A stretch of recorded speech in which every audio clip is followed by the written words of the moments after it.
As a potential government shutdown nears, Vice President J.D. Vance says he believes it's inevitable.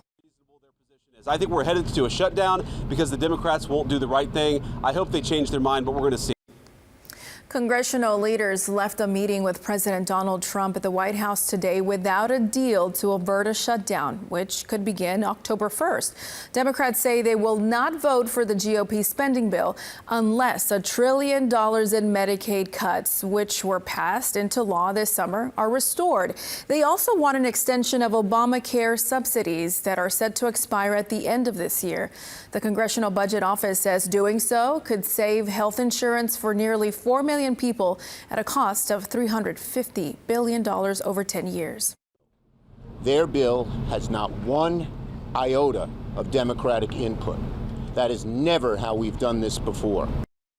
If a shutdown happens, it will impact agencies across the spectrum of the federal government. But how might it affect you and your family? ABC 13's Tom Abrams is here with that part of the story. Myra, good to see you. If the shutdown happens, it would start on October 1st, as you mentioned, but already agencies had their contingency plans. The Library of Congress sent out an email this afternoon warning it will cancel all events and close. And NASA has an entire website dedicated to providing information about how it would handle a potential government shutdown. If it happens, this would be the 21st shutdown since 1977. The last time was in 2018, and it lasted a record 35 days. It could mean slower processing of government-backed home loans, delays in the federal justice system, slower inspections at ports, and slower responses from agencies like the IRS. But for most people, you might not notice the impact initially at all. This is just a symptom of not being able to pass a budget in the normal budget process. And John Diamond is the director of the Center for Tax and Budget Policy at Rice University's Baker Institute.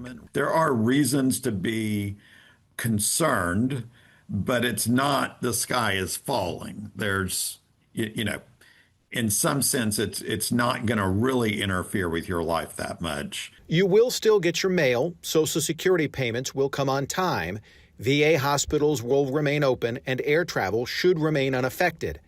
But there will be thousands of furloughs of government workers across the country, including here in Southeast Texas. That's employees placed on leave without pay. There could also be layoffs. And with a prolonged shutdown, food benefits for low-income families could become problematic.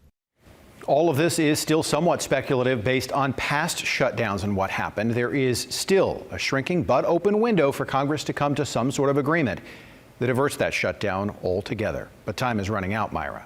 All right, Tom, thank you for breaking that down for us.